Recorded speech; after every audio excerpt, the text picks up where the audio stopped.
projected to be $400 billion market by 2020 according to McKinsey. Tonight, we'll be discussing the benefits. Can you actually start our presentation? Sure. All right, so what I was saying was the smart city industry is projected to be worth $400 billion by 2020 according to McKinsey. Tonight, we're going to be discussing the benefits, pitfalls, how it affects the city, etc.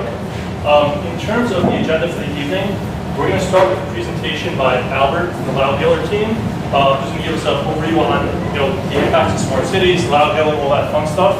And then he's going to do about 10-15 minutes. And then from there, we're going to probably that Q&A with the audience. So if you have questions after his presentation, we'll do a bit of a Q&A. Then after that, we're going to jump to the panel with who's on the event page. And after that, we're going to do Q&A with them, followed by networking. So pretty straightforward. We'll start with the presentation. Albert, pull that first slide.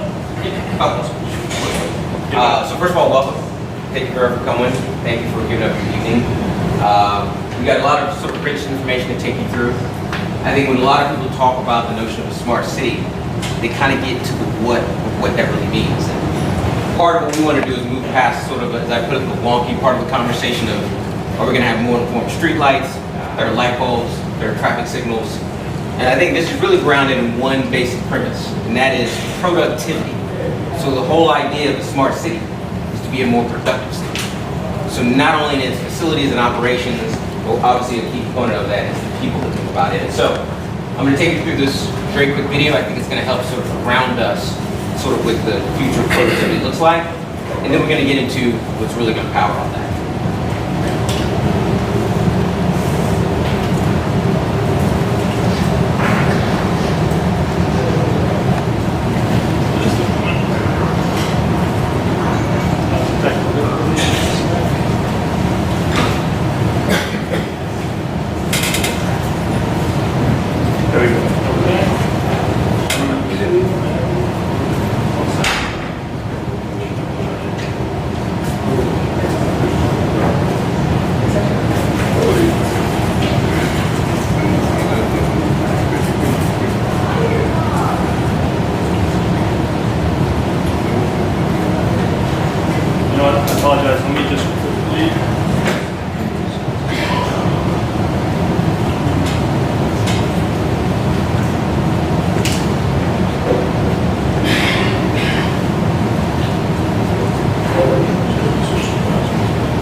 So since there's not sound, I'm going to kind of annotate over it.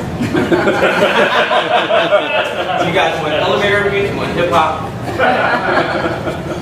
The main premise here is watch how seamlessly the woman sort of moves through her day between landing the plane, getting in a cab, how ambient the technology is around it, and how it allows her to move through. So you'll see a series of digital screens, smart screens.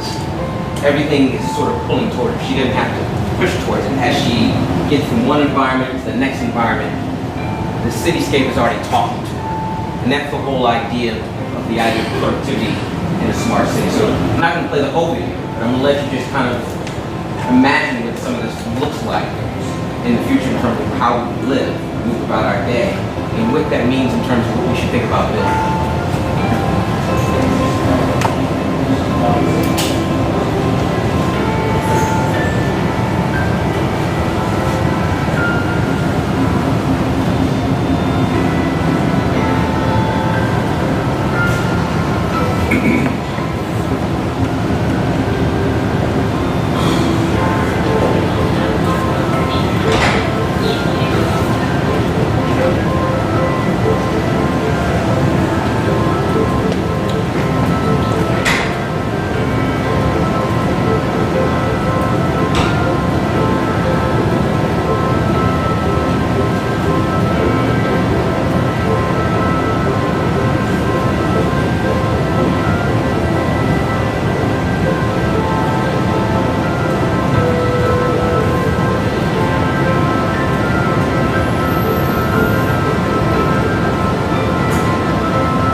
video is about a little bit longer, it goes about 8 minutes. It's not important to watch all of it. But I think one of the things that you see is you see what's missing, and that's that points of friction. It looks like one continuous live stream, almost like a story with a narrative that never really stops. So when we think about the idea of a smart city, is how do we power that? How do we essentially get there? How do we have that degree of productivity where there's no stopping point? Everything essentially comes towards us in a very timely manner, very relevant manner. So when we look at that, what lies beneath? And I think it's very obvious, just enormous amounts of data.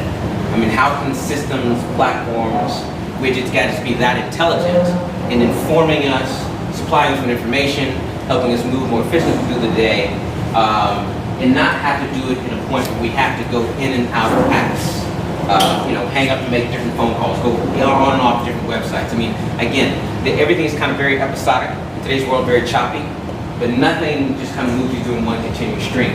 And I think the whole premise of this is to get to kind of this future of productivity, again, whether it's the operation of a city or operation of people, is we have to get there through the power of data.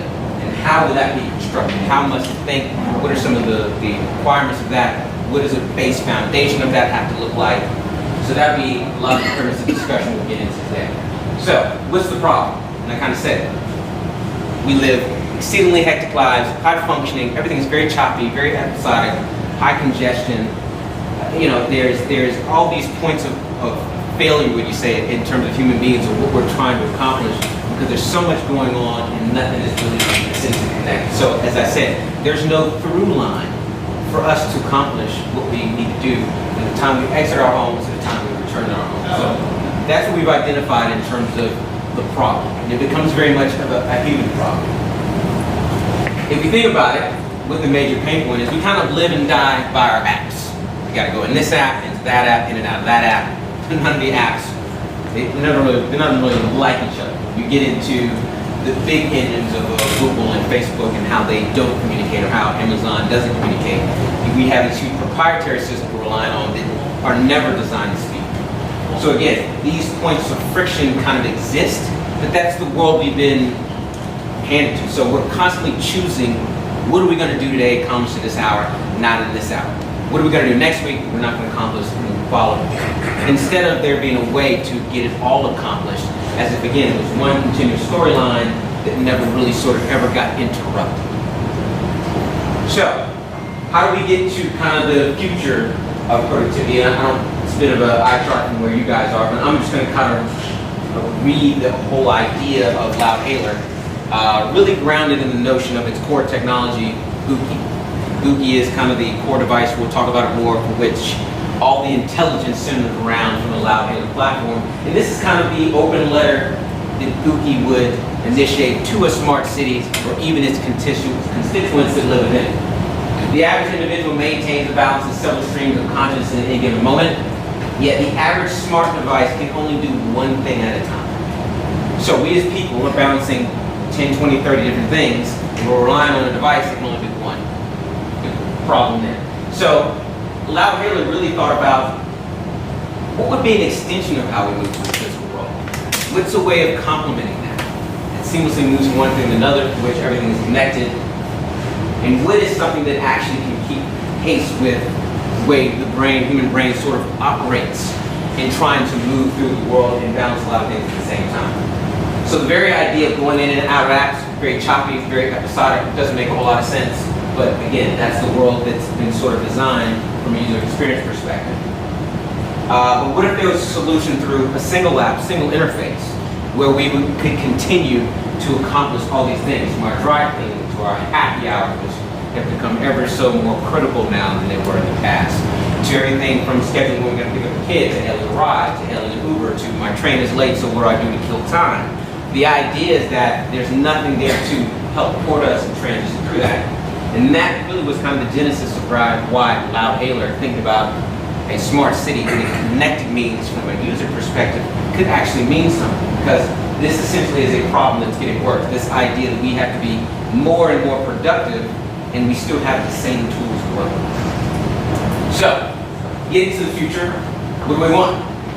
We want like a concierge. I mean, it's great to walk into a hotel and there's always that person at the front desk. It tells us anything we need to know, where the hottest party is, where the best place to eat, what time all your different retail outlets close within the premises. Again, they help relieve friction for what we don't know, or what we should know but didn't know we needed to know. They also help us with this notion of discovery. Surprise me, give me something great, something brilliant, especially if I'm out of town. So when you think about how do we get there, we think about it really starts with understanding a day in the life of data. Something to look at, obviously outside this presentation, your spare time, but it's all these moments from the, billions of terabytes of data being crunched. It's all these moments, and I think when Google started to release their data, their notion of all these micro moments, it was kind of like, oh, what do we do now? Like, how are we going to fix the fact that things happen in 100 different intervals of 2 to 3 seconds? And how is it that our app-driven world and our device is going to solve that? Well, it really can't. But the notion that we live in micro moments poses a very different human problem. It just can't be solved with the modern tools we have to work with. But again, it's really breaking down these moments of data from I want to go somewhere, to I want to do something, to I want to know more, to I want to buy something. I mean, all these impulsive things that the brain does, and there's nothing that can tap into it all. So let's start with the gaps, this notion of data aggregation. Everybody's collecting data. Some people are sharing it. Some people are sharing it. But there's a lot of it that's not being shared, and there's a lot of it that's not very intelligent. So Deloitte & Touche kind of had this term called geospatial analytics. I like it, geospatial. What they do with it, I have no idea. But the whole idea is that it's the idea of using maps, graphs, statistics, data visualizations, or everything to really map a landscape and what takes place there. And the whole idea of smarter cities, you got to know how the city operates. You got to know how to make it better. You got to know how people move. You got to know how energy is being used, and you have to have a three-dimensional view of that. And their quote was, "Look, the human mind doesn't work in rows and columns. It's based on time and place. What we do has a lot to do with where we're standing and how much minutes are left on the clock." So when you think about the congestion in New York City, everything is about hitting the marks. Got to get to the train by this point, get off by this point, get to this place by this point, got to do this by this point. Literally feel like it's like the Amazing Race where we got to do it every day to already check. So when you start thinking about the notion of the geospatial data, it dictates everything we do. But there's no intelligence feeding us. We're kind of on our own, and every now and then an app bails us out. So the value proposition is really about foot traffic, how people move about in the cityscape. And we call it the cityscape, not just the regular landscape. It is really about having a different kind of infrastructure. Not a necessarily satellite-based one, but one that is at the street level. And it's not that the Loud Hailer solution couldn't work with other technologies, other carriers. It's about street-level intelligence. I'm on the block. It's raining. What now? Where do I go now? My train is late. I got an hour to kill. What do I do now? Satellite-based communication is not going to help solve that. A lot of times, an app won't either. But cityscape intelligence could tell me, happy hour spot down there, get in and out, got my favorite drink, I can do that quick time to get back on the train, or maybe I get ported over to another block. So again, the geospatial thing is key, because so much we do has to do with where we're standing in that moment, and how much time we have to then accomplish the next thing. So what does the view look like? Well, we know what the military view looks like.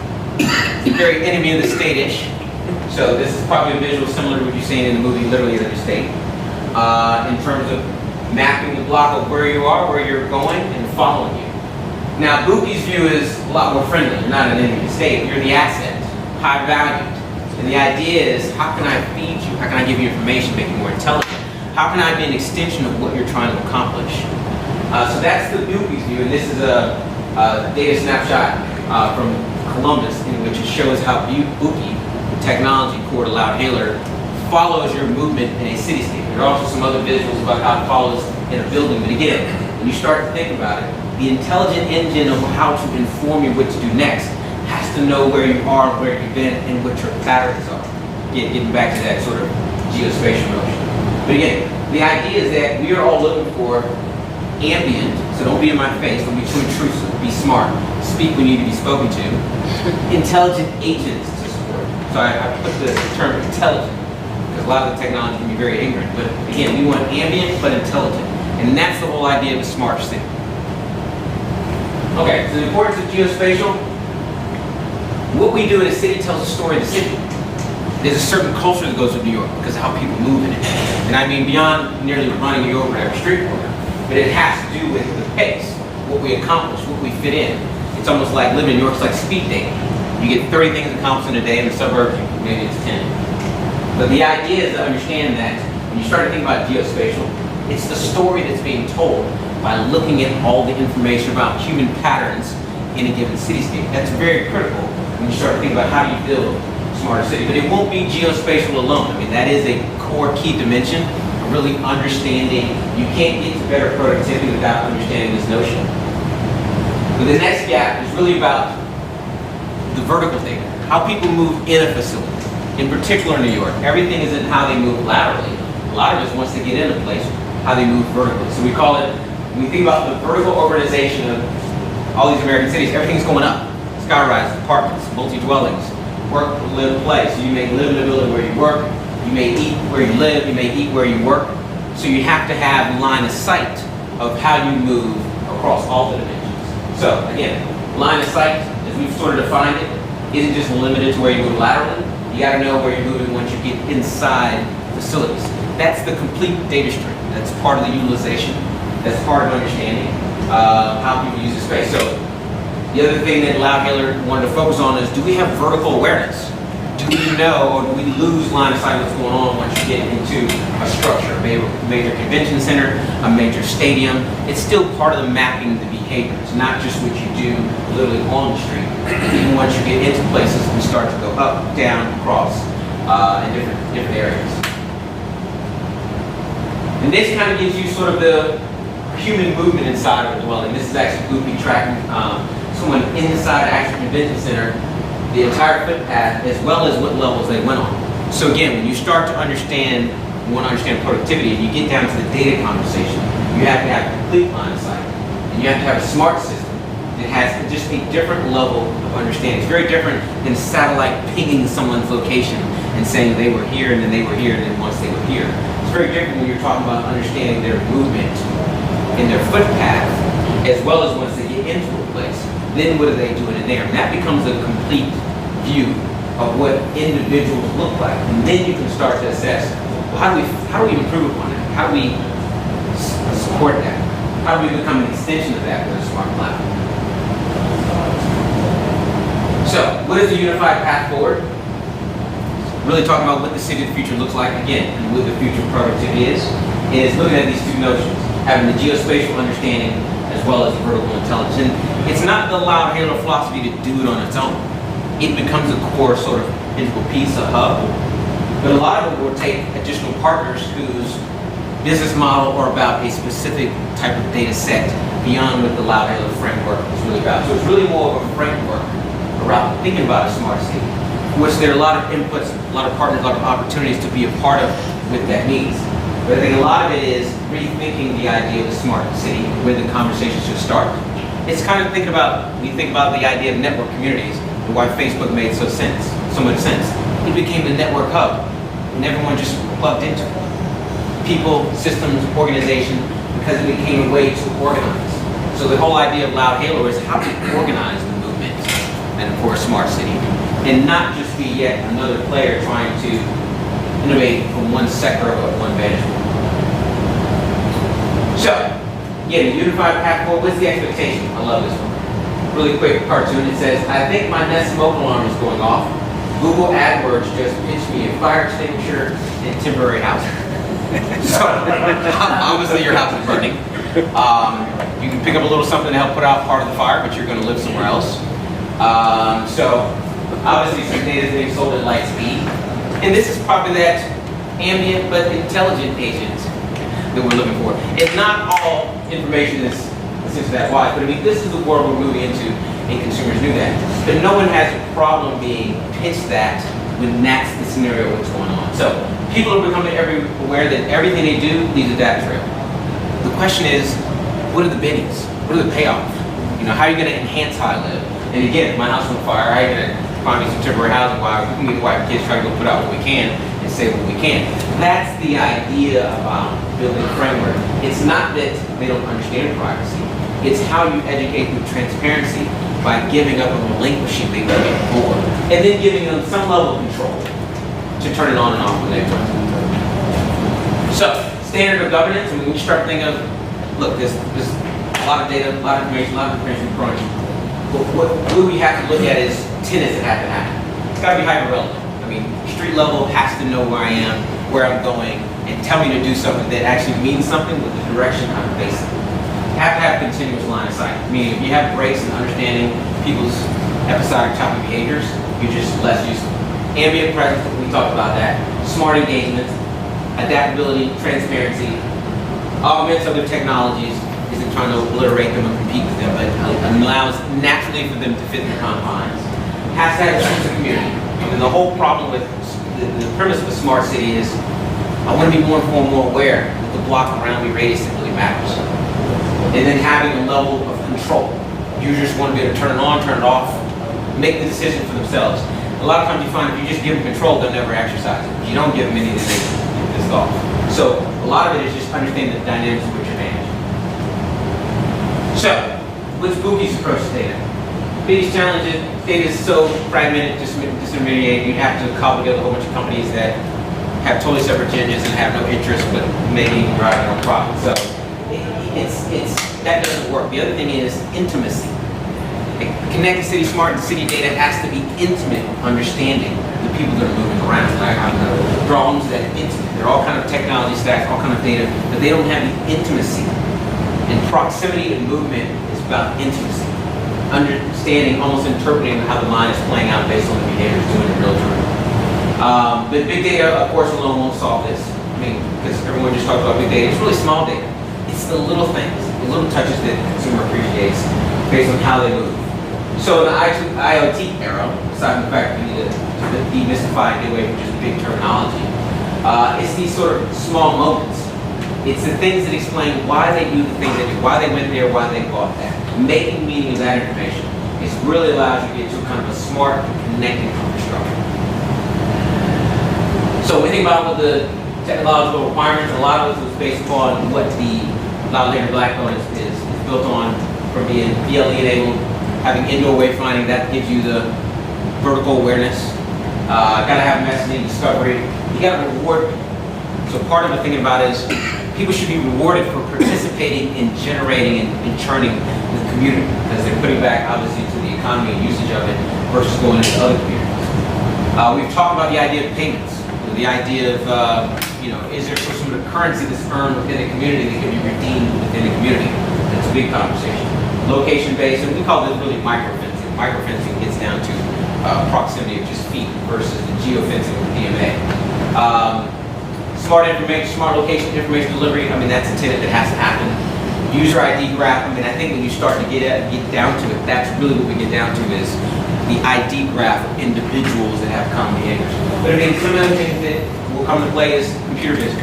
I mean, image recognition at the street level, but understanding what that means and using it in a meaningful way. Getting into digital out-of-home advertising, as well as anything that's sort of AI related that can help crunch through some of the data. So again, when you think about it, a lot of it is just not cloud data alone, it's all the other things that can input and make the city smarter. And of course, Bookie is what keeps funding that. So the output, when you think about, okay, what is it going to show? If I had to look at a report, what are you showing me? You get heat maps of human movement, football patterns, how facilities are being utilized, the citywide participation, the whole notion of work, life, play, living, commerce. I mean, what does that picture look like in a given city? Even user engagement patterns around advertising, because obviously there'll be multiple ways in which a platform like this essentially gets monetized. But these are just some of the things that if you were looking at a report and saying, what does the New York City Loud-Hailer report looks like in terms of what's taking place in the cityscape? We get into what are the type of things that would be very interesting to look at, and what are the things historically that have been tracked that maybe have a new visualization of meaning to it. So what is the solution? I mean, when you start thinking about what a smart city gets at, the first thing is you start with people. And I think the biggest problem with smart cities is it doesn't start with people, it starts with stuff. And to people, stuff doesn't really mean anything. When you start with the productivity challenge, the sort of human challenge, then you get to, okay, now what does that mean we need to build? What do we need to create? What needs to go away? What needs to be augmented? I think you start accelerating the pace of a smarter city. Behavioral understanding. You got to understand why people do what they do and what they're willing to do. A a lot of the smart city stuff we've seen, like, that's not a thing. People don't want to do that. I mean, it's not that it's a bad idea, but people just won't do that. The behavioral understanding is really key, because you have to know what behaviors you can turn, which ones you can motivate, which ones you can incentivize, and which ones are just kind of legacy where how the mind works. It's not really going anywhere fast.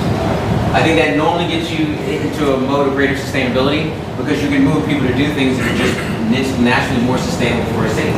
Improved in technological infrastructure, again, get back to that hub conversation. The fact that smart cities need a place to start, a starting point. And then sort of rethinking the investment funnel. Again, who wants to invest in better streetlights, better stop signs, better light bulbs? Not a lot of people. But who wants to invest in things that solve a human challenge? Who wants to invest in the level of data that maybe even the NSA doesn't have on us? Yeah, that's probably worse.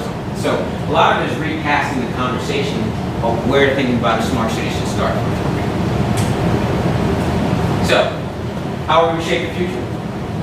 Design a new answer. So, you see the problem, let's design an answer. One doesn't exist. Present something that becomes frictionless, that naturally fits into how people move about the world, because then it makes it easy for adoption. Something that allows you to experience, discover, explore the world around you. And again, a lot of this is really sort of just the beginning of this thing. All right, thank you.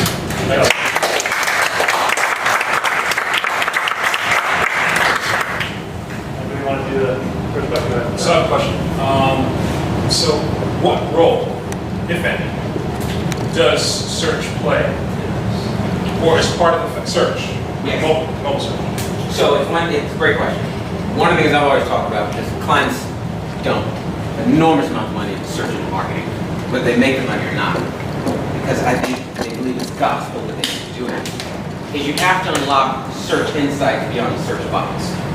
So we're entering a world where search data and its intelligence is being sold to better utilize other channels. It doesn't matter if you're doing social targeting, influencer, connected TV. The whole bottom line is that search is intent, and it's the purest form. Sure. It is largely unmoderated, meaning a person is searching, not necessarily worried about what somebody's watching them, but it is the first telltale sign of intent. Look, the whole idea is intent has a lot to do with what will come next. So when you think about the purest form of intent being search, you think about search powering what is next for even a platform like this. Oh, you're looking for this kind of food? Let me get you some suggestions. You're looking for alternative modes of travel? Yeah, it's kind of messed up today because what's going on in the UN. Let me point a few to you. It's hyper relevant. I think it comes down to the timeliness for which you're essentially looking for it. You were looking for this, we actually found that for you. And I think the idea is that the average person doesn't really look past page 2 with search results. Right. But the gems are really page 20 through 50. Right. Because the specificity means it's that part deep. The commercialized stuff, meaning payola, that's all the stuff that's on page 1 and 2. So when you think about the idea of search, you can create entire segments based upon what people are looking for, whether they're trying to buy it or discover it. And then you can upsell them to, well, you also may be thinking about this, maybe you didn't think about this, but think about this as well. So I think when you think about it, search is a powerful engine to shape-shifting this. I think its value is not even foreseen yet. I don't think it's quantifiable. I think people see it as, we spend this much on a search and marketing campaign, we make this amount of return, and they don't realize that a lot of the value of search goes way beyond what the search box does in terms of return. So that's great. Thank you for that answer. Very good answer. The frictionless piece relates to search as well. Is there a learning involved in that process with the app and with the hardware? Yeah, so if you think about the evolution of search, beginning of it was very little. You had to type it in exactly. If you misspelled it, you didn't get it. Then we got into the semantic world of search, where I think you meant this based upon your behaviors and maybe where you live, and some of the pattern of your search history. You probably were looking for this because this matches. Then we're going to get into would be more AI powered, like, yeah, you meant this because all the data we know about you, this is really all you care about. Right. So when you layer physical proximity in foot patterns, you get even more exact.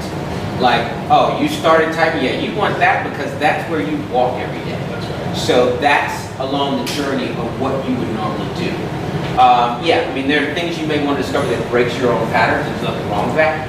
But I think moving out of that semantic level, which we're heavily sort of layered now, to almost that artificial intelligence level, and then with some of the other data, then it just becomes very precise, almost unnerving, but in a good way.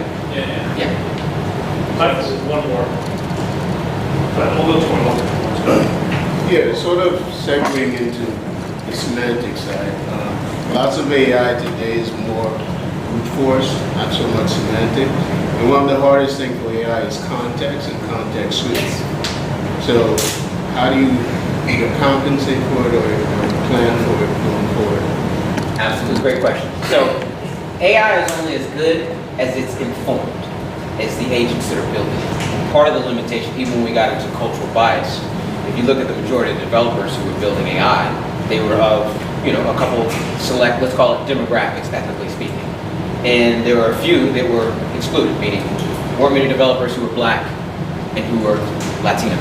So when you get into the biases, it's not built with those cultural nuances in mind. I mean, it's not anybody's fault, but that's just naturally what happens. When you start thinking about intelligent systems, you almost have to unpack the mind and what the mind can accomplish, and start to build an agent that can closely replicate that. Not A, B, C, D functions. And that's a lot of what you see in programming. It has to be with a limitless, imagine it if it were possible type of functionality. The other thing is, it is honestly machine learning. I mean, it has to get better time over time, year over year. I think with platforms like this, it's a game of patience, it's a game of patterns, it's a game of repetitiveness. Even to a degree that there's variations and there's patterns in the variations that occur. So I think it has to be well thought out in terms of the architecture, what it's going to solve. The power of AI is connecting different types of data. Like I've worked with clients where I'm like, okay, I want someone who's been on social and talked about this, but has been here and read this. So if you've read it, you visited it, and you've talked about it, you're probably who I'm looking for. Because those are three different behavioral tracks that track to one singular focus. This is something you want to get. So part of the power of AI is not to rely on one type of information line of sight, but to rely on vantage points. So we've all seen the Born Identity, and they're trying to track Jason down. They're looking at where he's visiting, they're looking at his credit card data, who he's dated. I mean, they're looking at his background and training, what he relied on.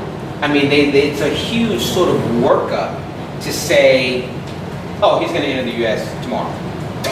I mean, that's in the script, yes. But that is essentially how this information needs to be compounded. To me, there's no one through line of sight good enough. You have to have as many of them as possible. And the power of the natural language processing is to crunch that at light speed to find those exact individuals, to be hyper vigilant about, we want someone who's done these 10 things specifically. That can be done before. So you could say, oh, in Connected City, I want people who walk this path, done this, acquired this, bought that. Those are the people we want to speak to. One last one from Jimmy. Yeah, so great presentation, thank you. In terms of how Bookie linearly tracks movement, how is that different to other location intelligence companies, the way that they're sort of tracking people? And secondly, how far along is Bookie sort of in the Bookie platform in like the marketplace now? Like, you guys are implementing massively like futuristic reporting platform. How far along are you? Yeah, so you want to speak to exactly how long since it's initial development? Yeah. I'm going to let Jack, from the founder and co-founder of Loud just ask the question on the history of Bookie. Right, well, so in terms of, two different questions. The first one is how we're different from other location tracking technology. We mentioned the vertical awareness. So we work with venues that attract large numbers of people. So stadiums, convention centers. And we're providing them insight as to how people use their facilities so that they can in turn improve how they're providing those services. So we're different in that we could actually provide the sort of an indoor 3D GPS, if you will. Now, it's opt-in only, obviously, and so the trade-off is people say, I want to know how to get to my conference, and I want to know, where that is. And in exchange for us helping you, guide you around, you're letting us understand how you move around. But but the difference here is that we're working with the venues. So rather than just any app that's like tracking you from your phone, we're working with facilities, but we can work with the facilities in any city, across the entire city. So the Columbus map that Albert showed is we're at the airport, we're at the arena, we're at the convention center, and that's working with city officials to understand when people come into a convention, how are they moving around, how are they using the space. And right now we're in, I think eight or nine cities. So, sort of growing every day, but 6 in the US and 3 in India. What do you? All right. We're going to wrap up and jump into the panel. Thank you, Jack. Thank you, Albert. All right. Welcome, everybody. Come up now. We're going to start the panel.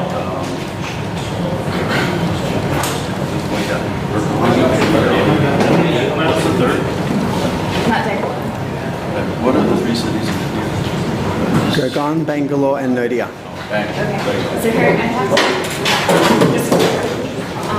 so I'm working on another project that's really low integrators, right? But I can do a project and power that. And create, just in case you're still in the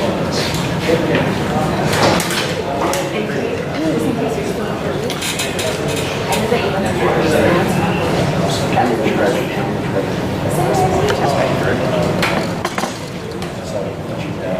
All right. Thank you all for that presentation. All right, before we get started with the panel, I want to have each of us just do a quick 30-second to 1-minute background on who we are, just so that the audience is aware. So just a quick lead us off. Jason Malley, the founder of Startup Boost and Flex 5. Startup Boost is a startup event series ecosystem. We do about 25 tech events a year. We've kind of pivoted recently to focus more on investor events. We're doing a lot of pitch nights, wine and pitch events, open pitch events like these types of venues or whatever else. And we're mainly geared towards seed and Series A tech founders. So that's pretty much the event side of it. Well, actually, one other quick note is we've been in New York for 5 years. We just got to Boston. We're looking to kind of go, to SF, a few other markets in the next 6 to 12 months. So long story short, the first one is Startup Boost, connecting the ecosystem, all that fun stuff. The second venture is Flex 5, which is my agency. And super high level, we do digital marketing, like design and business development for seed and Series A tech startups. Hey, Hi, thanks for inviting us as well. I'm Jack Clark, I'm the co-founder of Wayne Clark. We're a boutique advisory that sits at the intersection of ad tech and fintech, working closely with Matt Naylor and working on a white paper on public, official, private sectors, working closely. Name's Jake Patel. I work at Verizon Ventures, so we're looking at enables and benefits from next generation network. So we maximize these smart cities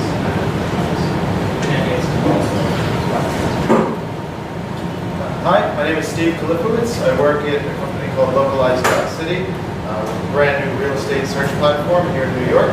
And what we do is we've created a remarkable AI machine that analyzes every property in New York City. You may have read about it in the New York Times for doing things like analyzing the sunlight that every property in New York City gets. So instead of having to rely on the broker's description, which says sun-drenched living room, we tell you exactly how many hours of sunlight the apartment gets and how it changes from summer to winter. Just one example of literally hundreds of categories of information that until today has never been knowable until after you move in, when it's too late to say, wait, I didn't want this. Hi, I'm Jimmy Glazer. I'm a co-founder at Live XYZ. We're a technology startup based out of New York City. We've built a data platform and live map of New York, where we've actually mapped every single publicly accessible location on every single block, on every single street, on all 5 boroughs in New York City. And we're also tracking what's happening throughout each location, different events that are happening throughout the day. Albert Thompson, I'm the Marketing Technologist for Loudhailer. Probably 20 years I've bought much of what exists in the digital media landscape, which has a lot to do with my perspective on the trajectory of a smart city, what it can be based upon what doesn't exist. But a lot of my role is really sort of helping articulate kind of a vision for what is possible. Really more in sort of in a human-centered perspective, less about just the technology itself. Got it. Sheila, can you hear us in the back? Okay. All right, very good. All right, so I'm going to do this off the first question. So what are some of the major benefits of unleashing big data into the infrastructure of cities? Like Albert kind of let us off that whole presentation, kind of touching upon it, but if somebody wants to go deeper on that and talk about how that's going to impact it. I guess I can start. I think my company is an example of what happens when cities, states, and governments start off with open data. We work with a lot of agencies. For example, one of the insights that we offer is every address that suffers from airplane noise, you can now find that in our site. To be able to tell you that, we use New York City data, Port Authority of New York and New Jersey data, FAA data, and then private data that different airlines and different organizations that need to study sound cover. Because the government needs this information, not just to... the government needs it not just to monitor this stuff because they need to, it's part of what the FAA does, but for city schools, for example, if the noise level goes above 65 dB, by federal law, they must soundproof the school. And so it's not enough just to know that your house might have airplane noise. Like, is the school that you're sending your kids to going to be a place that's super noisy? Because while the building itself might be soundproofed, your kids are playing outside. Is it okay for them to be there, especially as they're developing? This is stuff people want to know. That data used to be locked away with the government or with these private organizations that are collecting information. By creating open data policies and making it available, you start to create both a business environment where companies can start to think, well, what can I do with that information? And then you create new access for people to make better decisions and choices about their life. Maybe, for example, kids who are on the spectrum or kids who have, sensory issues. Like for them, living in that kind of area is like extremely bad, right? But parents who might have older kids or people who send them away and stuff like that to the boarding school, like for them, it might be a better place to live. And people who don't have kids, maybe spend a lot of time at work and say, I don't care if it's noisy here. But at least now people can start making those kinds of decisions. I think you're making a really, really good point. So what we're doing together with LabGo is trying to understand the big data piece and small data piece, and how to move toward cities being smarter, but also more sustainable. We think that a smarter city is a more sustainable city. And looking at those areas where there's kind of overlap between what the city's trying to accomplish at any given moment, reducing noise pollution, for example, and how that can actually impact the lives of people that you're providing services for. So I think making the city smarter necessarily involves making the city more sustainable in ways that can help people provide them the services, which is part of the white paper interaction. Makes sense. Anybody want to add to that one? Yeah, I can add. It's not directly related to what was said here, but I think as more as like sensor technology, connectivity gets better, more things can be tracked that can help cities save money and also offer better municipal services to their residents. So I was earlier today. I was at another accelerator, and one of the companies was deploying sensors for water utilities. That's a hot topic right now. But apparently, people have to manually go out and test water samples to see if chlorine levels are too high or lead levels too high. So they simply install a smart sensor network throughout the deployment. Now they're one guy that drives around all day aimlessly can go to the targeted place and people can remote monitor what's actually going on in their system. So there's a lot of, I've heard that before, but there's a lot of use cases like that that are essentially smart city that get enabled by these cheaper sensors that can do a lot of things, and then also the connectivity piece of it's also getting cheaper as well. So there's kind of things are being unlocked in the next 10 to 15 years. Right. And then some of that data could also be potentially fed into one of your solutions, right? So you can see where's my air quality, water quality, etc. And you know that data is fresh because it's recorded in real time. So Albert made a really interesting point. Is presentation, I was talking about the small data and big data, and I think you guys have both touched upon that as well. What's going to parse all that data? Because a lot of that data is unstructured, right, to your point, right?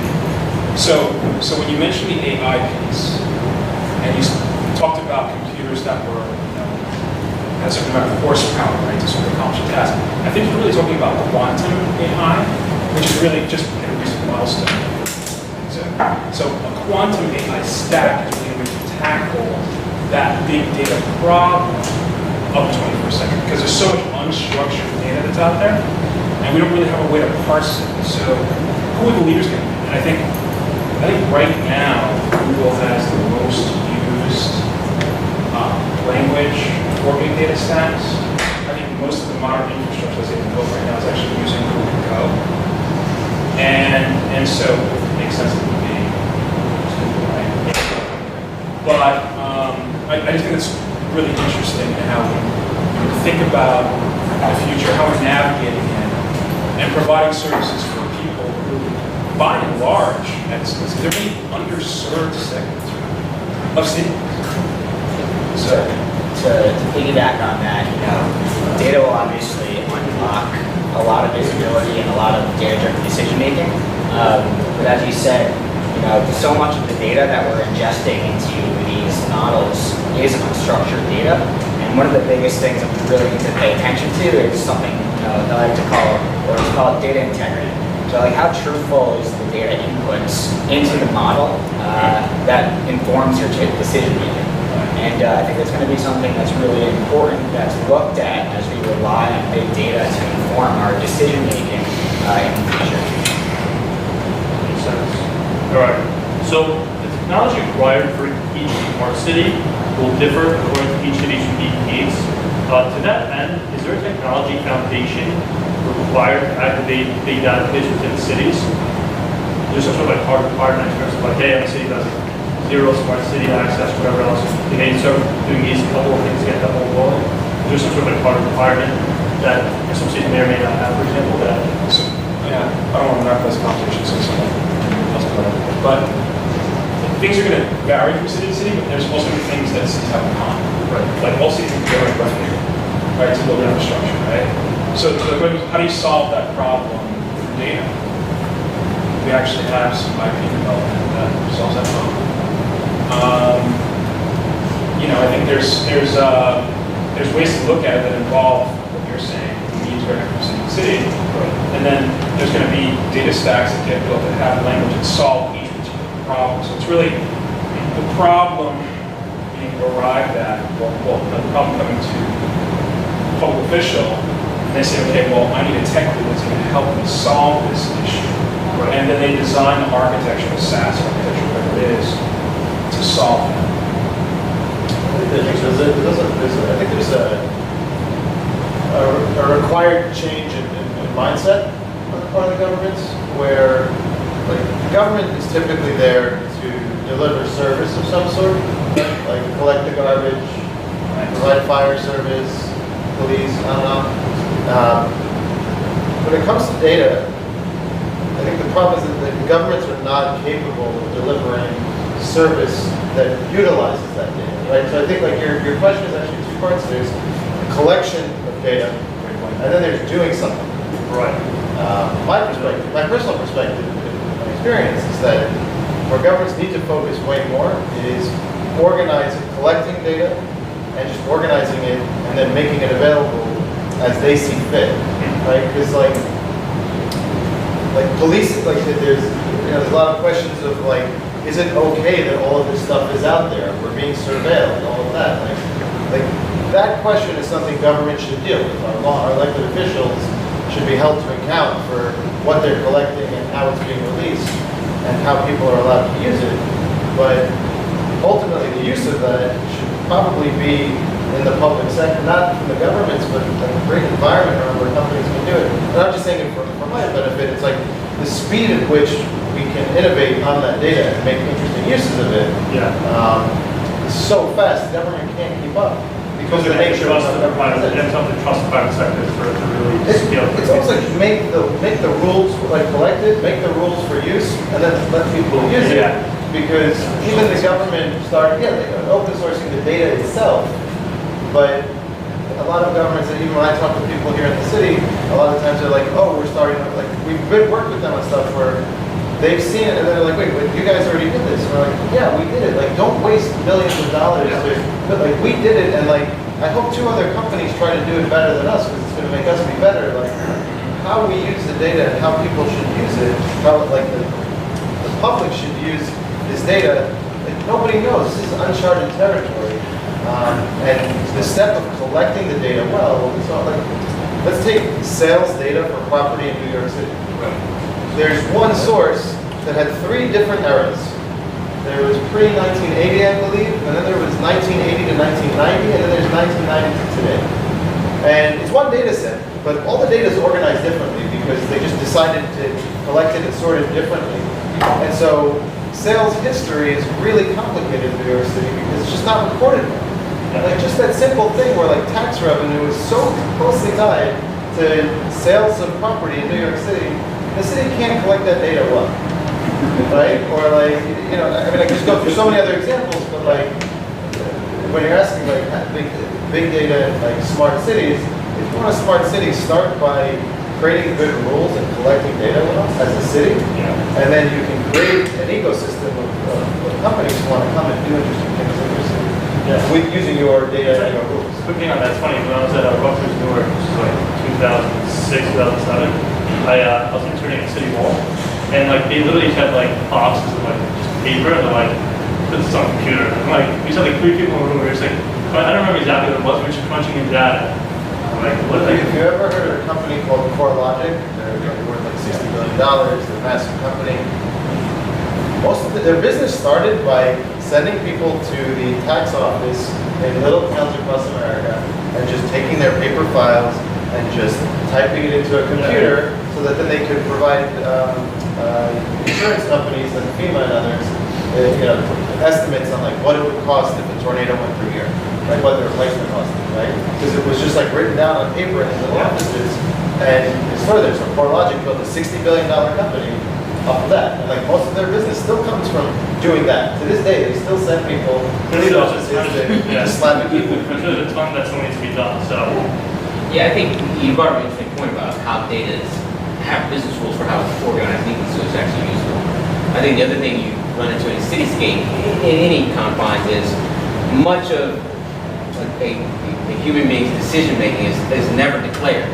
They'll never tell you. They'll never say it. They won't transcribe it. They won't speak it. They just do it, whether it's impulsively or they're structured thinking in their mind. You have to start to look at the possibility of unpacking as much as possible. You have to start to think about correlation.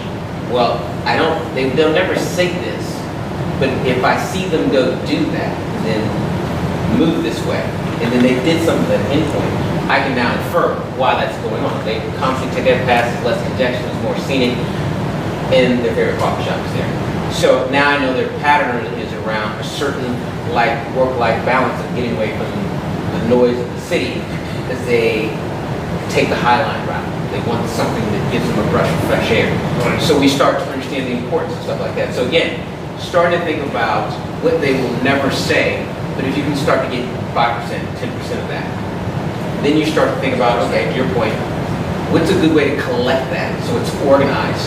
And think about it for the long view. A lot of the city just thinks about it for 5 minutes ago. Sorry, late anyway. So then you start to think about, and I love your point about collect it, get out of the way, just make it useful. So then entities can say, the city's kind of a powerhouse sitting on data and they'll let us get to it.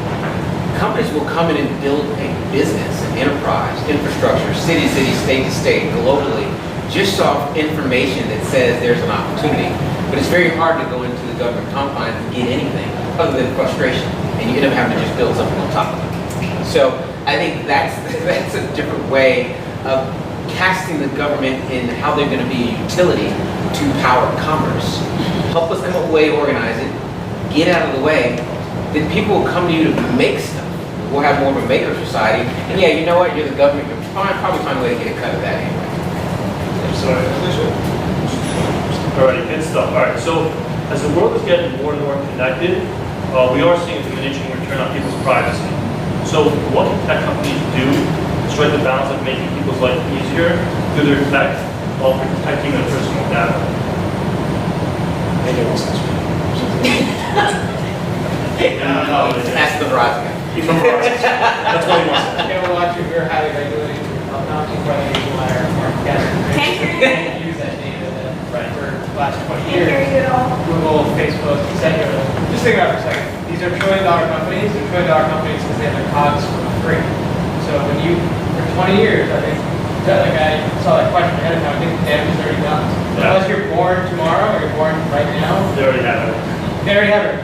And even if you cut it off today, you've already created 20 years of patterns. They already have statistical significance around So everything figure it that out. you do. Yeah. So the damage is done. And there's a path forward potentially.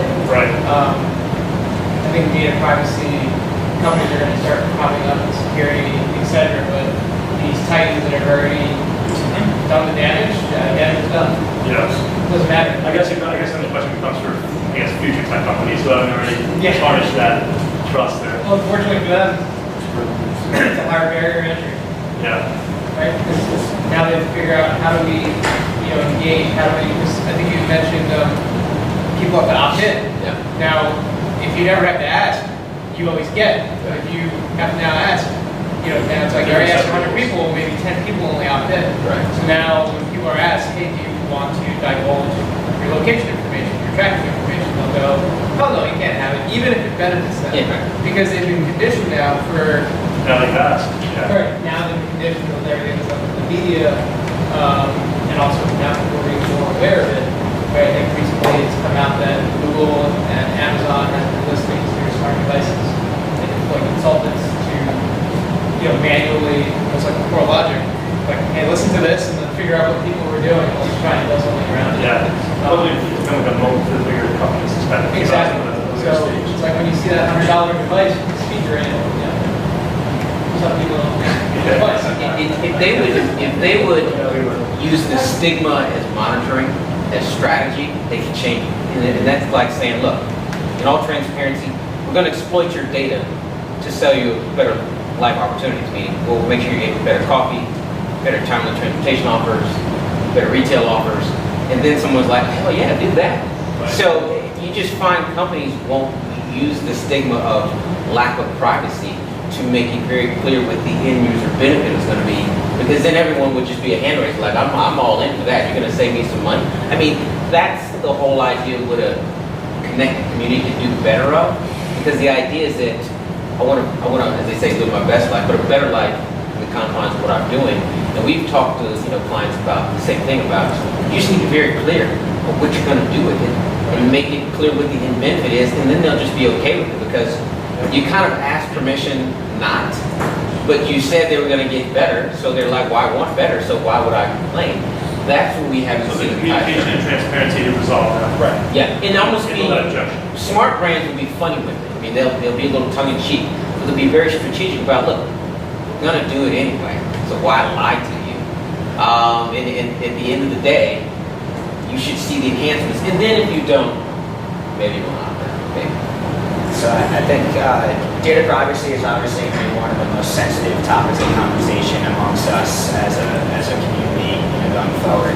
I think sort of the last thing that you said there is something really interesting. The option to be able to opt out is something that we don't have. And most of us actually are just so unaware of what data about ourselves exists, where does that exist. So I think one of the biggest things that would go a long way is transparency and visibility into where is the data about me, where does that exist, what are all those data points, who owns that data, do I have the option to decide who has visibility, who can use that data, can I opt out? I think Google just won a landmark case in Europe that basically says you have no right to be forgotten. So, Really? What was it? No right to what? no right to be forgotten.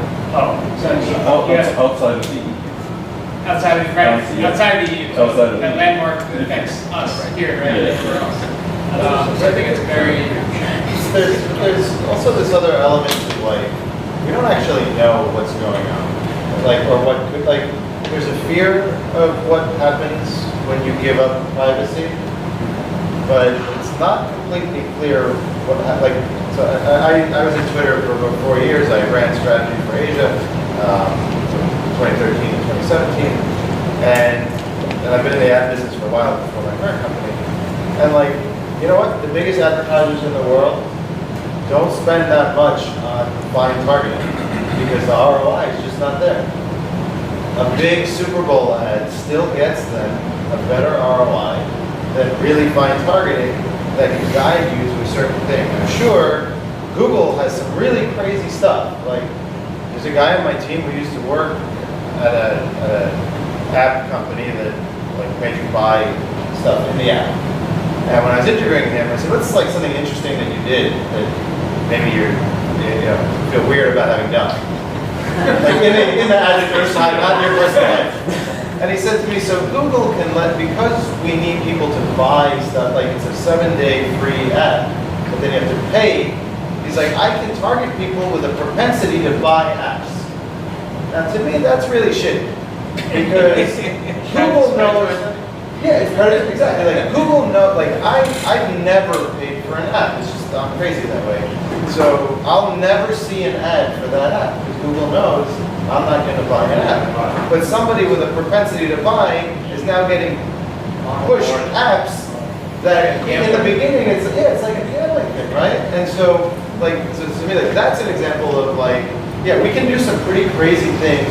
We like technology can do crazy things with private things about you that you don't even know you've given up. On one hand. On the other hand, the biggest spenders on advertising don't see ROI. Even like when I was at Twitter, I would be like recommending to clients. Like, I work directly with like Samsung, Unilever, and others, and we would recommend initial testing because I was interested and they were interested. Let's try to see super fine targeting to drive behavior shift. You know what? For the total cost, I could just do one big ad, even on Twitter, just like the most generic targeting possible can get better ROI than super fine targeting because the cost of figuring out and then creating creative that matches to the person.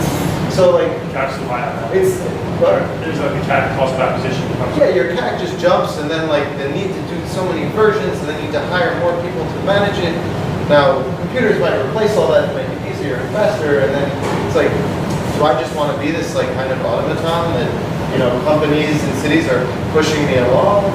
Probably not, so I don't want to give up that. But like, I don't think the jury's out yet on what's going to happen. Right? It's like I have Alexa and Google Home in my house, and I got it because I got 2 years ago. My 4-year-old daughter, she could speak really well, but she couldn't read, and she's full of questions. And I was curious. $30 for it. I'm like, here, ask Google. Right? I was so curious to see what happens. And like, amazingly, she'd be like, "Hey Google, like, are megalodons still alive?" And I'm like, how do you know what a megalodon is, right? But like, she asked Google, and Google was like, "No, they were extinct 60,000 years ago." She's like, "Yeah, they was extinct." And like, yeah, that was interesting to me. I'm not worried about the privacy there. Yeah.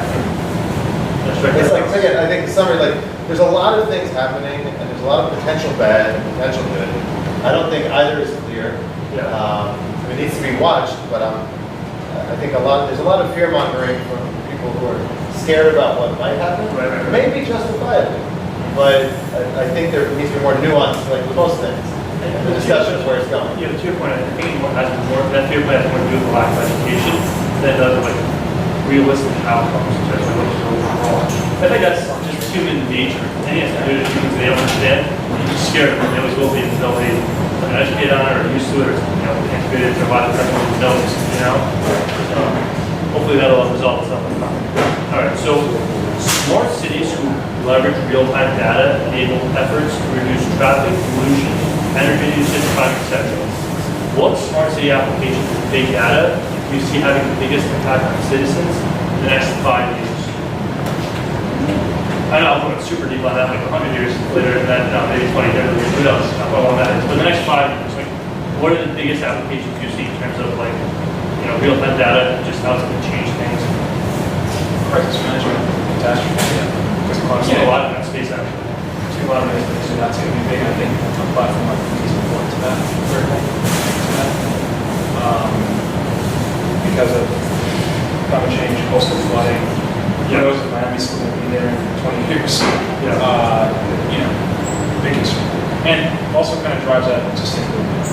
Yeah, one thing I think about is like something as simple as like the subway, you see like 3 minutes later subways coming and then after a couple years back or whatever. Like little, like almost like, I guess, urban optimization. For like, if you guys see that, like, I can see that in the future, where like, you know, I want to know, so it's going to 12 minutes, at least, not just Google Maps and some of that stuff, but like, to the T, I can see all that happen. Just, Yeah. just like urban optimization around the corner. I think maybe, you know, there's a lot right now, like, mobility and just announcing the public transit. I think a lot of reasons why some people don't use public transit, like, half the machines are broken. Like, Yeah. I was trying to, I had a friend over That's last really week, annoying, actually. and I was like, So, it was like cash only, and like the one that worked, like had like, you know, 10D blinds, where you're like, you know, you just had, you know, an app, touchless payment, which I think Subway just had, like, just like modernized, like, Yeah. get the program in other countries around the world in terms of like contactless payment, making sure the schedule's right. there you go. Yesterday I was at Newark for an event, my train was canceled, so I ended up paying $50 Uber to get home. Yeah, so it's like, just things being working. Yeah. So we can just get to a point where there's engagement, right? That would alleviate Yeah. kind of some of our traffic concerns, maybe reinvestment into kind of what, you know, autonomous cars, like what we're really trying to solve, right? There's a private problem with public solutions. Right. Yeah. So that hopefully people, how they navigate the city and get around the city. Yeah. Waste management. Waste management is another one. I think I was going to mention was like, for example, I know like, I think I take transit from New Jersey, right? Take buses. They just redid like the buses completely, like brand new seating, everything's super nice. I was assuming like there's so many business travelers who come back and forth from New Jersey. It was like, you know, retail demographic in terms of like affluence or whatever else. You know, a lot of our business people, right? Like they didn't have Wi-Fi. Like, they didn't, to me it's like, you know how much, like people would like feed the bus more as business people if they had Wi-Fi and did work for an hour on the bus. Right? I just got hotspots or whatever. It's like, to me, almost some type of mentality. It's like them not understanding the value of like, TV agencies and how it's going to help them long, which is kind of what we talked about earlier. You know, this one kind of blows my mind. But when you're old and you're in the trenches on it, dealing with government, so it gets frustrating. I think, you know, the most scarce resources is time. Right. So entities who don't build answer solutions around how to give people time back or create time in windows where it really doesn't exist just aren't going to be as viable. You start to look at Facebook's ability to organize your network, it's time. I can't call everybody, I want to text everybody. Save me time. One message, call 500 people, get it. I don't have time to look, let me just search, get it, boom. Now you got maps, you're telling me where to buy, I got Google Shopping, telling me what it costs, competitive price. Time. So the degree that people can create time and give it back, they have a business model that essentially is more viable. So when I look at a way travel worth $1.5 billion luggage, the biggest time they give back is charging and not running around the airport to figure out where you're gonna stick it in Right. to get power back. It's just, I need the time, I need talk time. And I don't have time to waste trying to figure out the anxiety of my battery running out. I'm just gonna stick it into what I'm already rolling with. It's time they get back. Then that becomes so priceless that it's worth way more than the money they even close to making it. So, you know, that's where I look at when you start talking about the innovations, is things that orient around that resource that is just gonna start to win because we're going to be asked to do more. The same allotment between summer and sundown. Right. Kind of thinking back on that whole thing. So the next question is, so cities are generally very cost conscious, and financing a smart city typically isn't cheap. So how have you all been kind of navigating selling into cities? Like what's been your experience? How do you kind of, there's long sales cycles, point of contact. What's been your experience and how get you navigate that when you going into cities?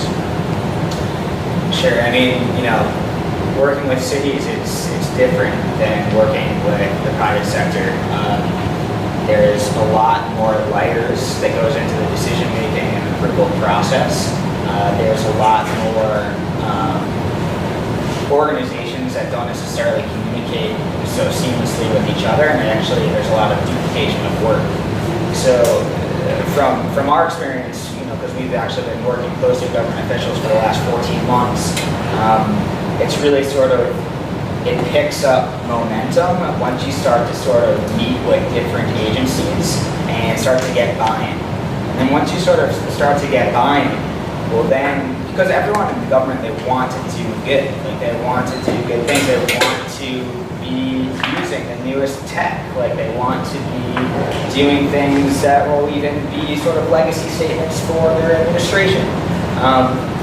But yeah, I mean, it's so, and I really like, what you were talking about earlier, your thesis on just really improving the ecosystem of how private and public can really work better together, because with everything that we need to solve and as quickly as we need to solve those issues, it's important that we're all just as efficiently as possible working together.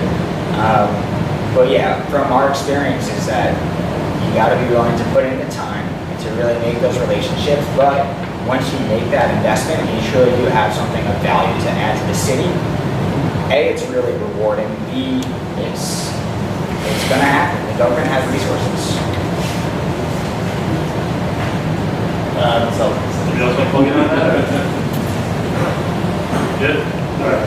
Cool. All right, so last question, we're going to jump into Q&A. So smart city is nice, but without an overall well-defined vision, citizens may pull distinct value behind the tech.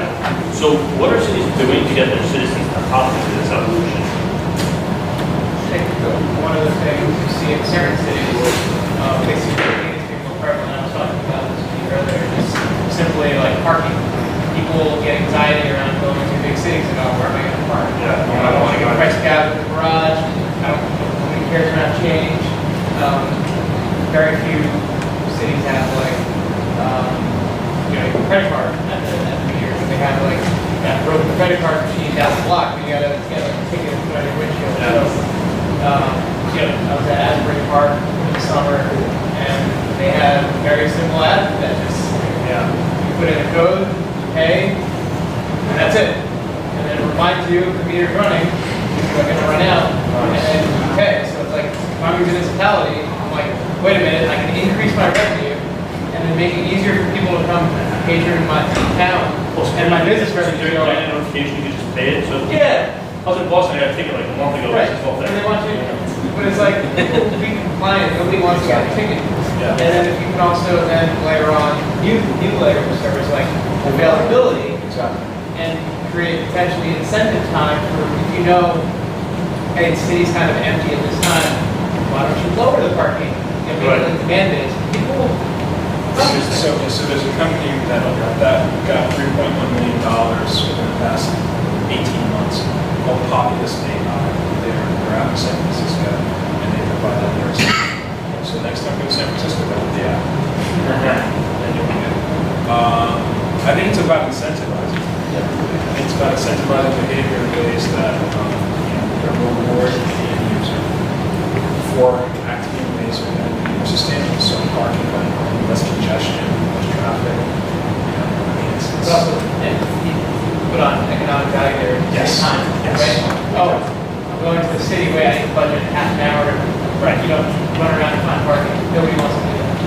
Go gladly, go to a place and pay, they know that it's easy to do, I think like spot here, Yeah. it's a lot easier in there, helping that, but it's like, you're very low-hanging fruits, to incentivize people to be able to do things more efficiently. Hopefully that comes full circle, it's good with weather experience, and that's a return to Exactly. people active, So, anybody else want to add to that? I just say it's important to remember that like cities are not tech companies. Right. They're also not the public. Like for a city to switch over to that system, like I was in Vancouver, so we go there a lot. The same thing. Like everywhere in Vancouver, it's either an app or a phone number. You just punch in your plate number, and yeah, exactly. There's 5 minutes left. It sends you a text, and then you just reply, yeah, charge me for 130 minutes. You're good. But for a city to do that, they have to like remove all of the what do you call this? The meters. They have to remove the meters. They now have to deal with a union labor force that walked around and collected the money from that and Yeah. deposited it and all the systems and like, wait, how do I, and how much am I paying you to do this? And like, what happens if that system goes down? Yeah. What if the company that's offering it goes out of business?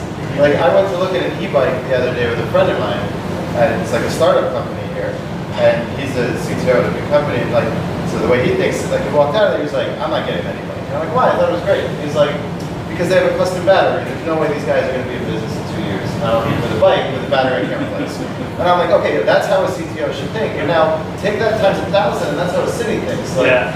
like, I need a system. So like, yes, cities are slow and it's annoying, and like all of us are tech forward, so we want to experiment. That changes. But a city can't afford to experiment. Like if they're going to swap something out, like it's got to work, and it's got to work for a long time, and it's got to be 365, 24/7, support. And like most companies, all of us, Verizon on something, so Verizon's on the other end of like being like Verizon went to CDMA when everybody else was GSM because CDMA was better tech, right? And we kept marching that path. This is my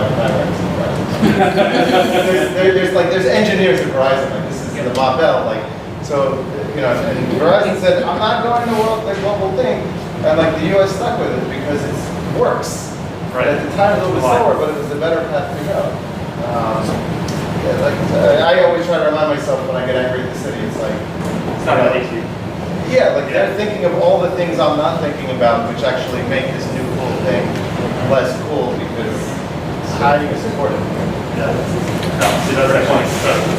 Yeah. So, I mean, that brings up, sort of a much larger conversation in the sense that even though cities will move slowly, inevitably there's going to be smarter, more automated systems that are going to be replacing human labor.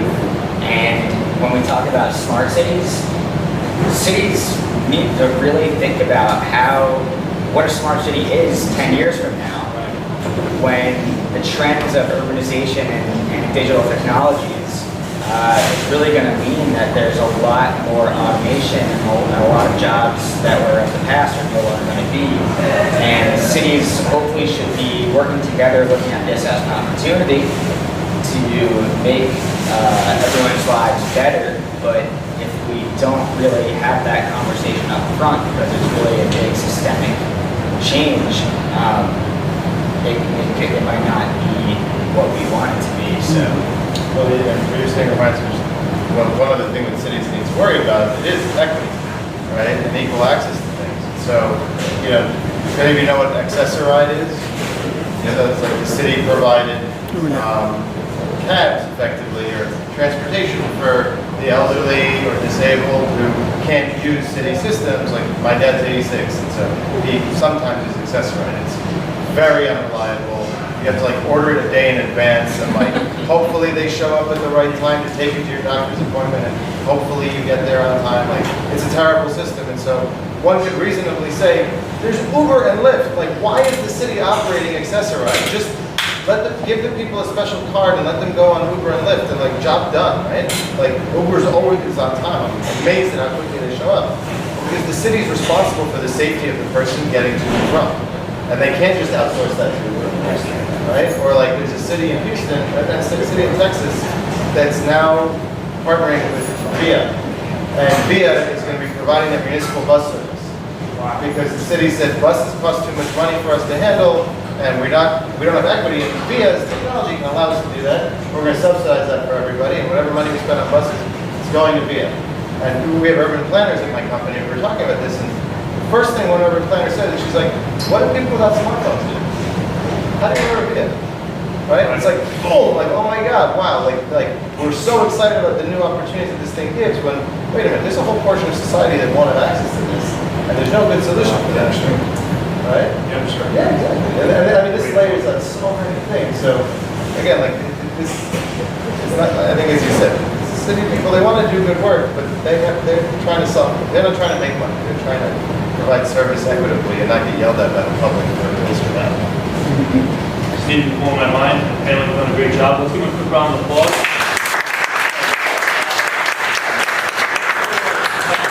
Questions? So this has been fantastic. I recently watched a documentary on Amazon dream the future. And they opened up talking about 30 years from now, population on the planet is going to increase by 2+ billion people. Cities will increase by 30 to 40% in population. That's 30 years from now. 30 years will go by real fast. You don't realize it. So what are you seeing that cities are even considering, or even the private sector is even considering? Because New York City is geographically constrained, you can't go wide. So we have to go up. Now we're thinking the jets and so but if we're really going to sustain this at this planet and population, what's going on? So do you have an insight for us? Are you hearing anything? I'm very curious. Because I know what I'm doing. I think that it's tough for cities still and for the private sector to be sort of unlocked to really think that futuristically and that, like, that's something that's really important that we need to allow us as a society to sort of do more long-term planning, because it's a little bit against the grain. But like, yeah, that's like the question of our time, right? You know, how do we, very quickly prepare, a global community of 9+ billion people to be able to live and live well, on this planet. So, Excellent, Matt. Really insightful. Just a couple observations based on experience. One, I think the greatest challenge that smart cities have is the balance that you guys are all having working with the city within bureaucracy versus the elected officials who have a different agenda. I'll give you a prime example. It's the data privacy issue. The biggest challenge you're going to have, and I think that all companies have, is there's no one data privacy law, which everyone's been trying for a number of years. It'd be great for the federal government to address it, because what you're going to see, starting, California and working its way across the east, is multiple data privacy, which is only going to limit tech companies and essentially set up moats and castles. Because it'd be great. Oh, it's wonderful that we have this great opportunity here in New York City, except the minute you leave 5 boroughs, we have different data privacy law, which would constrict your ability to do anything. And then going to New Jersey may have something else. And I think the challenge is in working with city bureaucrats and city leaders is to make sure they're aware that when the elected officials react to the scared consumer, which is really an advocate for something else, they have to take a deep breath, because the video that we show is so exciting. But if you put that in the United States or put that in New York, you'd have literally to stop at the airport, because you'd be going into potentially a different data privacy. The second challenge is, I think, in dealing with government, I think you hit upon it, is the multiple layers and the slowness it takes to get attention, because both the people that you're working with who get it within a couple of years are leaving to join you, so they can experience it. And most people who stay in government are a lot older and could not care less about what you're trying to do. And they like the paper. They just learn work, and they can't figure out what else to do. And I think that trying very hard to instill upon them the magic of what the internet is, to somebody who's been in government for 28 years and is looking only 2 years out, and I get my pension and I can go on with my life, that's a challenge that has to be broken down a little bit more. But I think that all your companies are well on the way.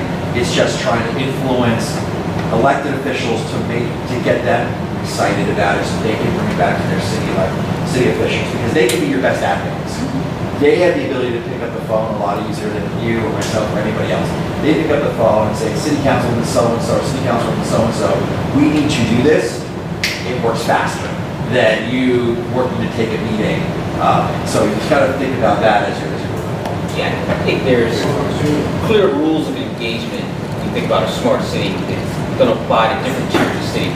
And you can say, well, San Francisco and New York live by the same rules. Because there's similar dynamics of the crunch of congestion. That's very different from Detroit and Cleveland, and then a suburban sprawl like Atlanta. And I think a lot of it comes down to what are the dynamics of the city that it needs to solve based upon what people are trying to accomplish that they can't.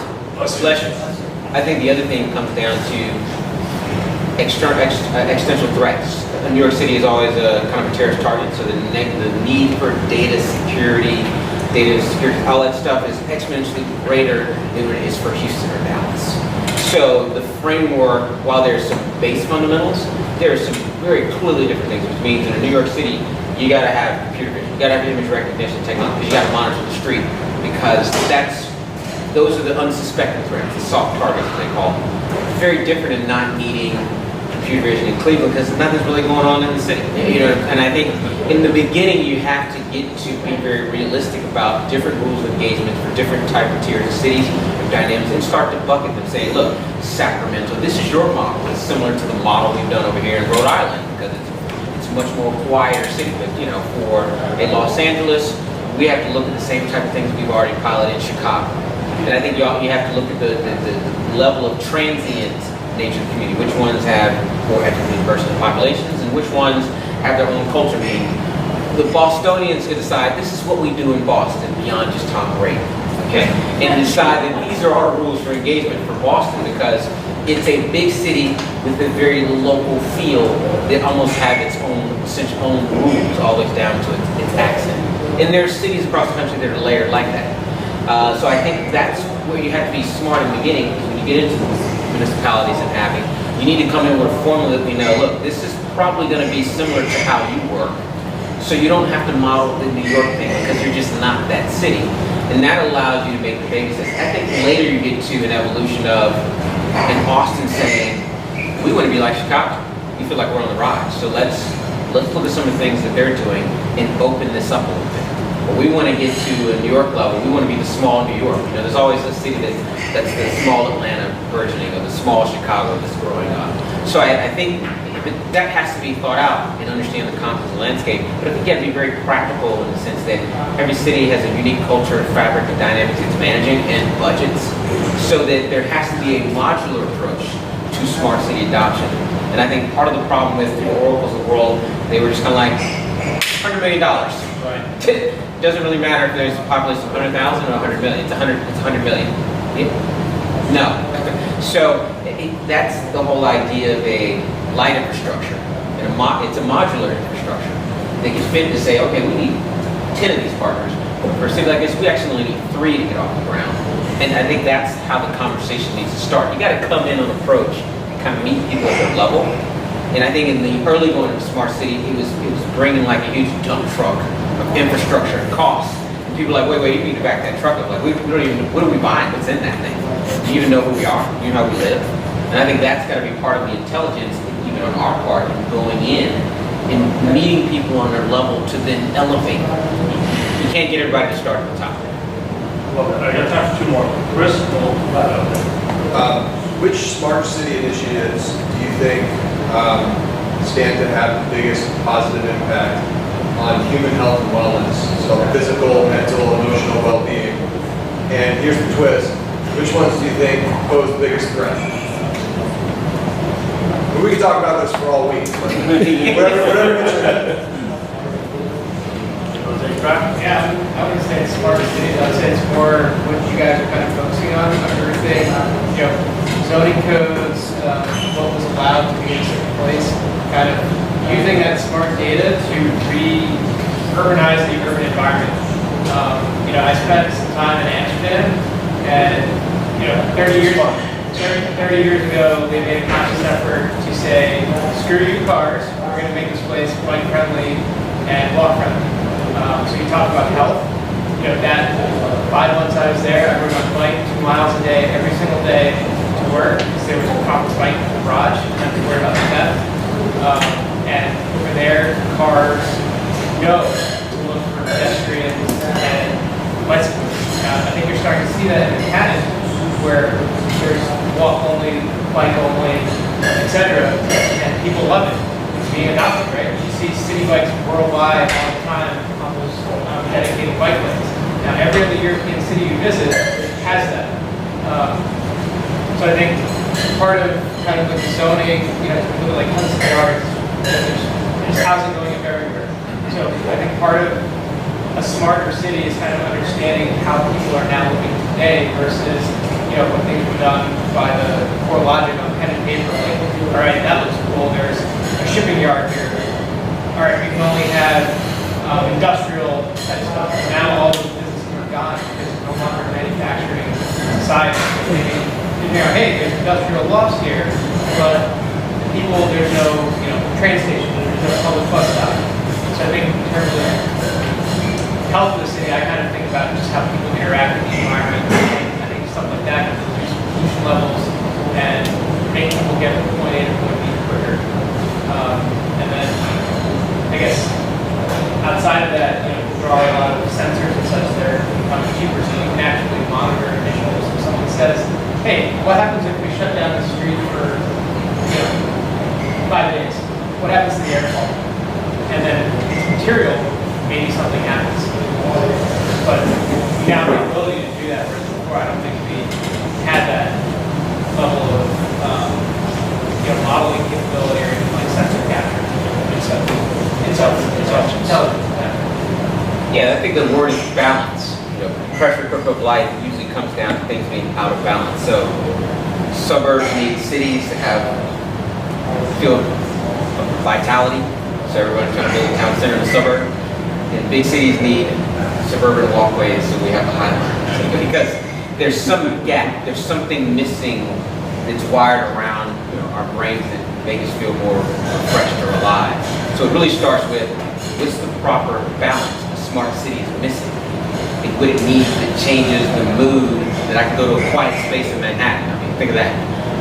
Or I can go to a place that's popping in the suburbs so I feel like I'm living and not living the suburban sprawl. I mean, so that idea, the things, the innovations that get back to the balance of life, which can be taken from models from like countries like Amsterdam, and there's several others. I mean, you can look at the Swedes and how they live.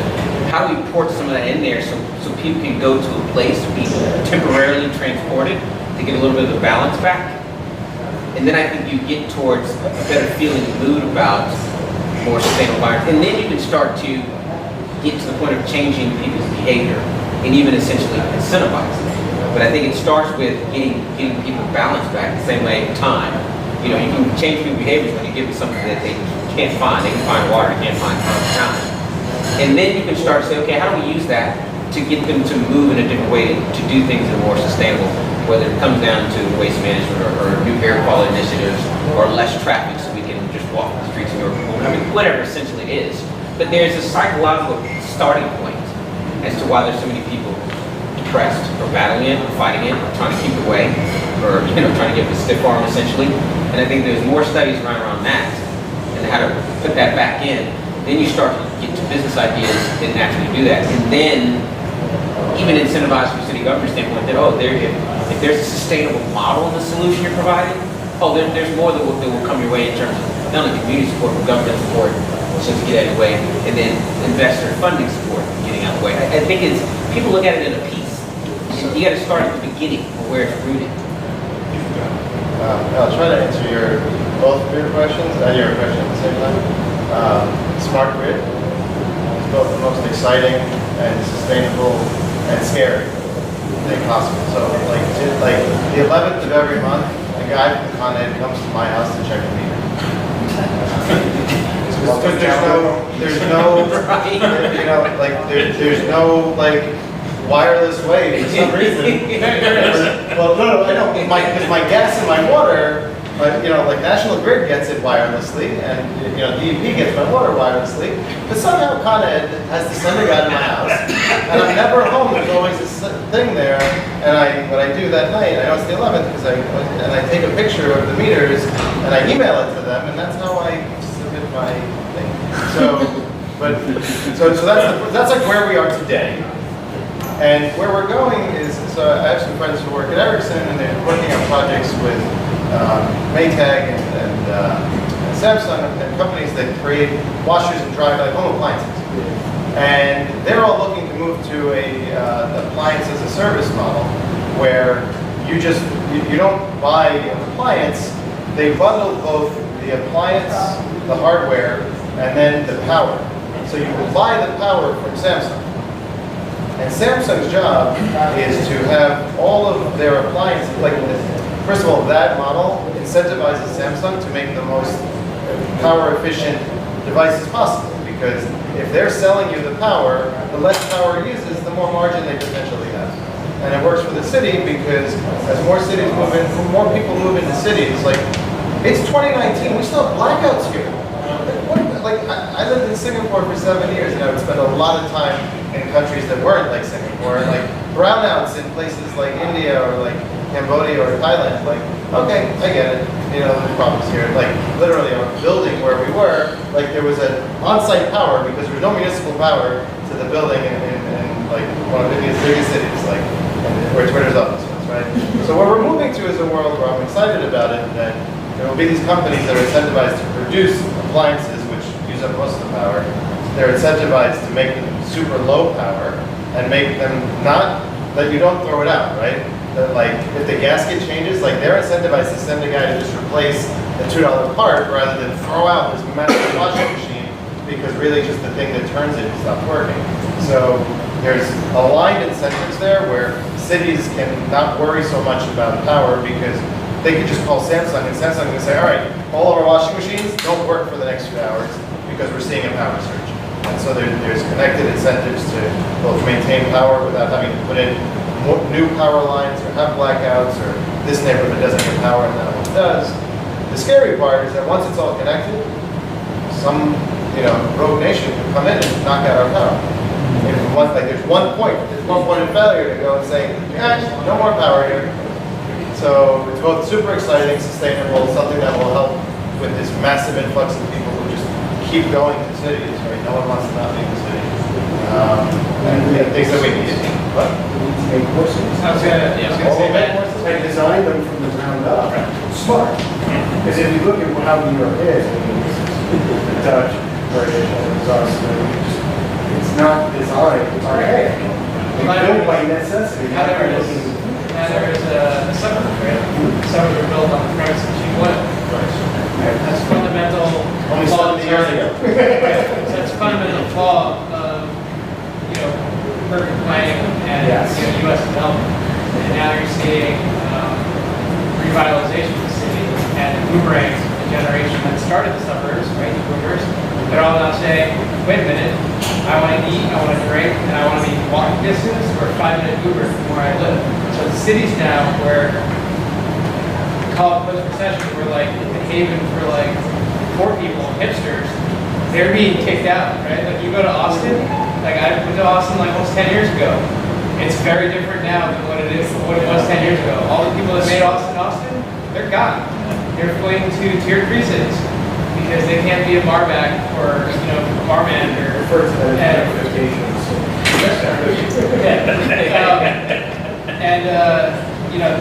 That's kind of what we're seeing, which kind of shows that the suburban model is not the right one. And if you go to any other city on the planet, right? When I was in Japan last year for my honeymoon, you can get to anywhere in Japan by public transit. It may take a while, but there is a random bus stop near where you need to be out in the countryside. So there's a problem that we didn't have to address until now, and it's very possible. Oh, yes. Sure. Last question, go ahead. Yeah, so you guys have spoken a lot about public-private partnership and essentially making decisions, for the citizens on innovation and, how the future might look. Is any, especially when you speak of impact and so forth, I know from a developer standpoint, a lot of times is they propose a development to community, they try to get feedback and so forth. How are you involving a public-private people partnership whereby people participate in the whole notion, especially when you speak of IoT? How can they get involved in this innovation and this, future thinking without just being handed new technology and new decisions and so forth? So aside from working with Hiller, I actually have another client that I'm working with who's actually just received $2 million in a pre-development loan from the city of Atlanta for the launch of a $300 million opportunity zone fund. Okay. So this fund is located at the epicenter of Clark Atlanta, Morehouse, it's like the Wakanda that everyone's been dreaming about for those of us that saw Black Panther. And so what's really interesting about this is that you've got both public and private sector very much involved, because you've got, chief operating officer of Starbucks, right? Talking to my client about, okay, well, we want to put stores in because we have mixed uses. And then you've got people, that handle, institutional capital at very big investment community houses, talking about, ESG impact, environmental, social governance, and, impact. So it's about creating the right vehicle, right? And having the right conversation with the right people who are trying to get it. Like it's really maybe just that simple. Because 2 years ago, this product didn't exist. And you look at what's happening in Further a lot. There was a place called the Beltline, which is similar to our Highline. The Beltline was 22 miles of dilapidated railway. Now it's been completely done over by Brian Ravel, who's actually my client. He's the Beltline visionary. So anyway, I say that to say, there's a working model that's out there. Does that answer your question? Yeah, well, they sort of call it open innovation. So when you speak of the developer, they create what's called public benefit agreement, in a sense, to kind of seal the deal with the public as far as the do's and don'ts about the development based on certain studies, whether it be environmental. I mean, the mayor of Atlanta is like 150% behind this project. But, I would say though that it's about making, I think the more recent conversation now in smart cities is about making big data accessible to individuals. Right. And that's what's interesting about the companies here today is that, information that cities would used to hoard, and even if they made it available in open data, you still need the tech companies that are now providing insights to people so that you can decide, oh, in fact, I don't want to take the train today because this is happening, or I don't want to live there because my child has audio sensitivity issues. That's not where big data was even 3 years ago. Right. So I think it's important to engage the public in terms of whether it be demonstrations, whether it be getting data as well from them. I mean, we talk of, user experience design, whatnot. And when you have technology that's embedded in an environment that makes it ambient, I think that's a wonderful opportunity to kind of, experiment and see how people come and interact with that technology. So I think the type of living labs and urban spaces should be created to co-innovate with people in terms of, capturing that vision, not just from, one perspective, but from the perspective of the user, essentially, is that, okay, well, you think that's a great idea, but I don't happen to think so. And if you don't figure that early on, it's not too late because it's implemented. I think what you said is early on about there's this concept in urban planning called snack lines. So when it snows and then the cars drive, and all of a sudden you see like where the cars actually drive, or when it snows and then you see where people actually walk, and a lot of them are like they cut the corner. And so that's one of those fun things in urban planning of like, oh, look at this. We thought that we needed this much roadway, but actually the cars all drive in a straight line here. We actually have a lot of room to put a bike lane. Maybe we can make the sidewalk bigger. I don't know that you can ask people what they want because they don't know. They really don't. And to your point, like you got to kind of observe them. And I think the opportunity with, to your point, IoT and these digital playgrounds is that instead of having a master planner, like, oh, why am I forgetting his name? A terrible person who put on the highways in New York. Robert Moses, right? Like, terrible person. He destroyed. I'm being serious. He's destroyed so many communities. I mean, Sunset Park in Brooklyn is still suffering today because the BQE sliced the neighborhood in half. Right? I can keep going on, but like. He wanted to put a highway through Manhattan. Yeah. Like a terrible person, but like, those people can't do that as much anymore because there's this opportunity now to say, well, I don't need a master planner, right? I can actually just observe what people are doing and then sort of respond to that. And I can introduce things before I do it on a large scale, I do it on a small scale. And I don't have to ask people, I can observe what they do and see how they interact with it. And then I can come back and say, well, here's what's happening. And so how do we feel about doing more of this? And sort of move like that. And I think that's the opportunity here to engage with people. Because until now, it's been a master planner who just says, this is what we're doing. Or, just throw your hands up and let the private do whatever they want. And then